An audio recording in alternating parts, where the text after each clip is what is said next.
श्री कृष्ण गोविंद हरि मुरारी, हे नाथ नारायण वासुदेव। ओम नमो भगवते वासुदेवाय। ओम नमो भगवते वासुदेवाय। ओम नमो भगवते वासुदेवाय। सच्चिदानंद रूपाय विश्वोत्पत्त्यादि हेतवे तापत्रय विनाशाय श्रीकृष्णाय वयं नमः। सच्चिद आनंद स्वरूप परमात्मा जो सृष्टि की उत्पत्ति, पालन और प्रलयकारी हैं तथा जीवों के आध्यात्मिक आदि दैविक आदि भौतिक तापों को नष्ट करने वाले हैं, अर्थात जीवों के मानसिक शारीरिक और भौतिक दुखों को दूर करने वाले हैं, उन श्री कृष्ण भगवान को हम नमस्कार करते हैं। श्री कृष्ण गोविंद हरि मुरारी, हे नाथ नारायण वासुदेव। श्रीमद्भागवत नवम स्कंद अथ चतुर्थोध्याय श्लोक 44 से। श्री कृष्ण गोविंद हरि मुरारी। श्री शुक उवाच अहो अस्य निःशंसस्य श्रेयोन्मत्तस्य पश्यत धर्म व्यतिक्रमं विष्णोरभक्तशेषमानिनः। भगवान की भक्ति इसे छू तक नहीं गई और यह अपने को बड़ा समर्थ मानता है। आज इसने धर्म का उल्लंघन करके बड़ा अन्याय किया है। देखो, मैं इसका अतिथि होकर आया हूँ।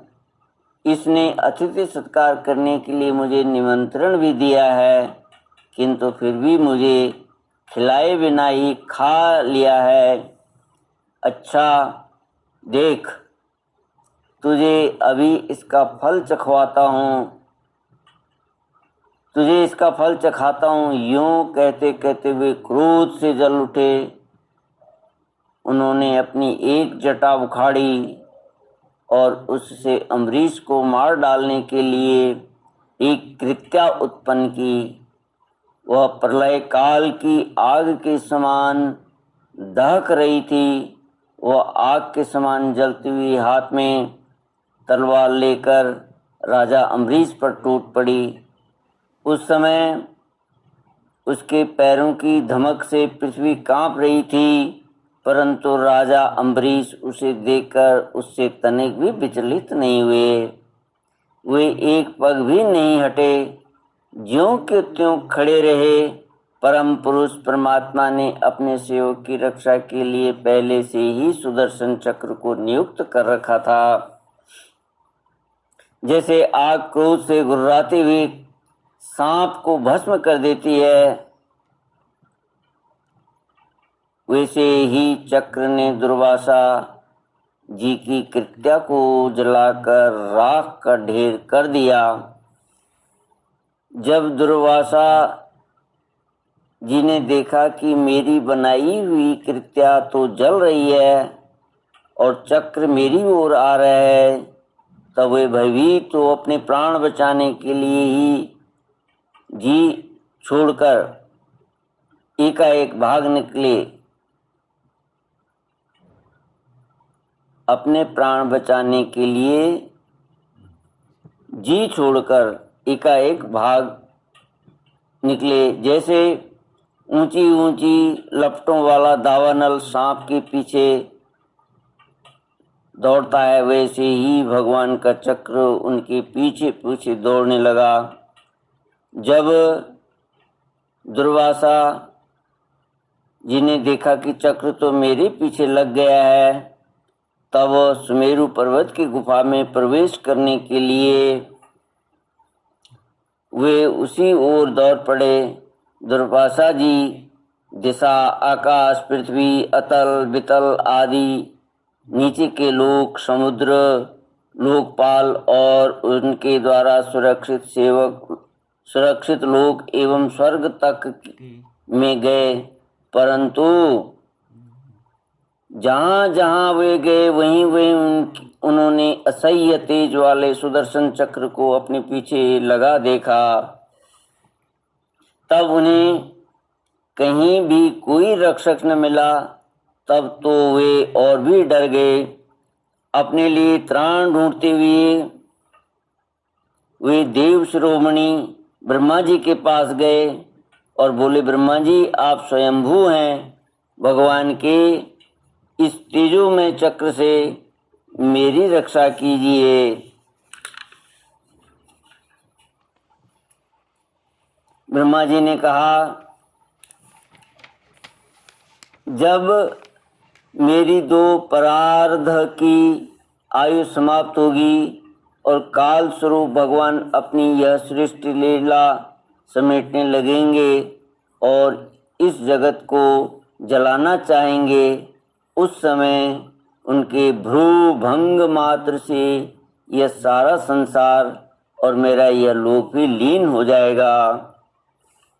मैं शंकर जी, दक्ष, भृगु आदि प्रजापति, भूतेश्वर, देवेश्वर आदि सब जिनके बनाए नियमों में बंधे हैं तथा जिनकी आज्ञा शिरोधार्य करके हम लोग संसार का हित करते हैं,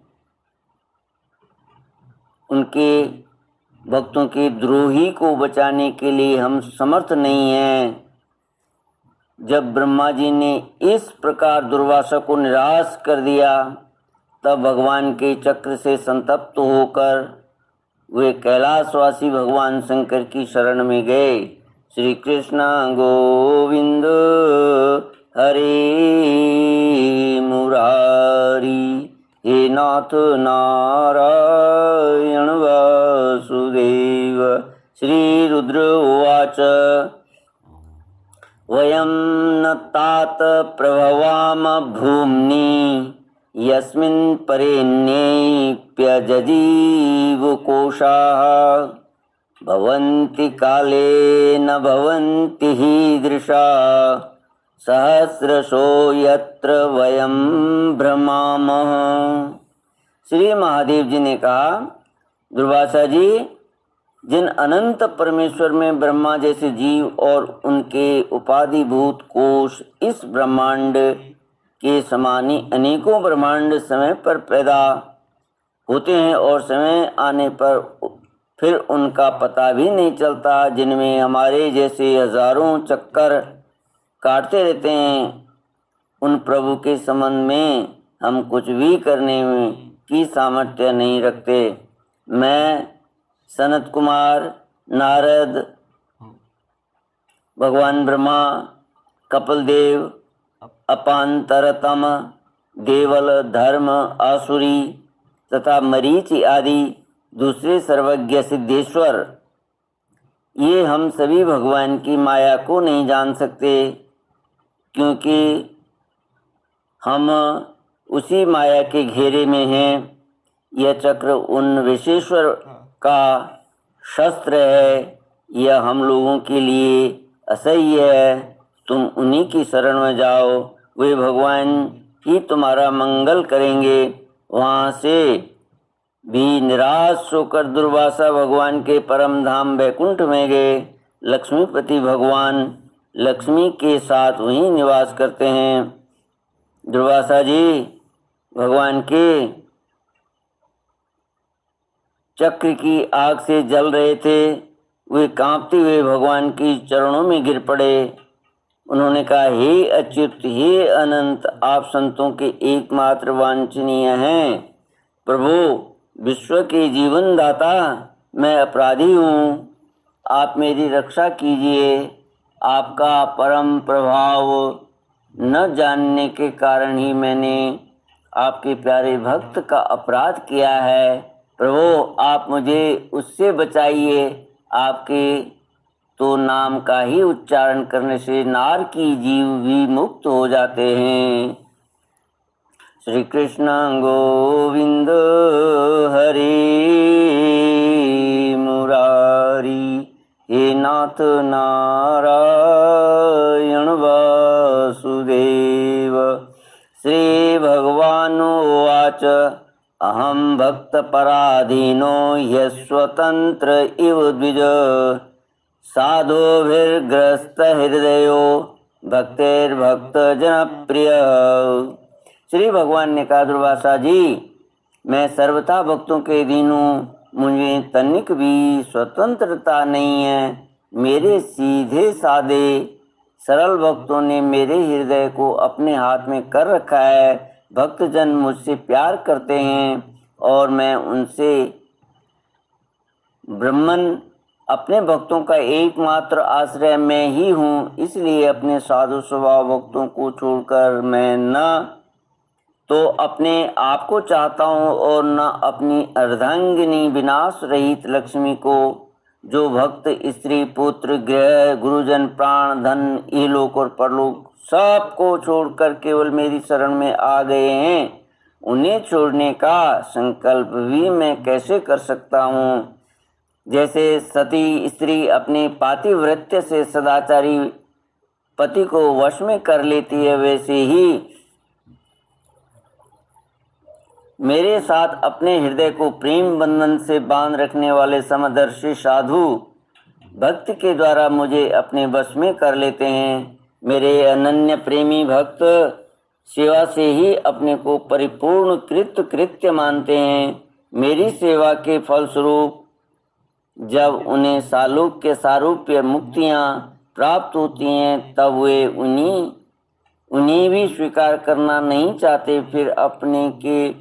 फिर समय के फिर से नष्ट हो जाने वाली वस्तुओं की तो बात ही क्या। दुर्वासा जी, मैं आपसे और क्या कहूँ। मेरे प्रेमी भक्त तो मेरे हृदय हैं और उन प्रेमी भक्तों का हृदय स्वयं मैं हूँ। मेरे अतिरिक्त और कुछ नहीं जानते तथा मैं उनके अतिरिक्त और कुछ भी नहीं जानता।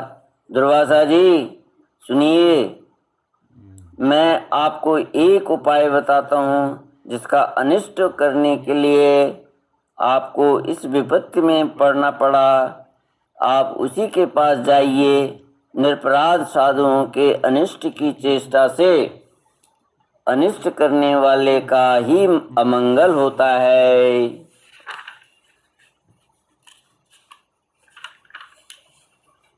इसमें संदेह नहीं है कि ब्राह्मणों के लिए तपस्या और विद्या परम कल्याण के साधन है, परंतु यदि ब्राह्मण उदंड और अन्यायी हो जाए तो वे ही दोनों उल्टा फल देने लगते हैं। दुर्वासा जी, आपका कल्याण हो। आप नाभाग नंदन परम भाग्यशाली राजा अम्बरीश के पास जाइए और उनसे क्षमा मांगिए, तब आपको शांति मिलेगी। श्री कृष्ण गोविंद हरे मुरारी, हे नाथ नारायण वासुदेव।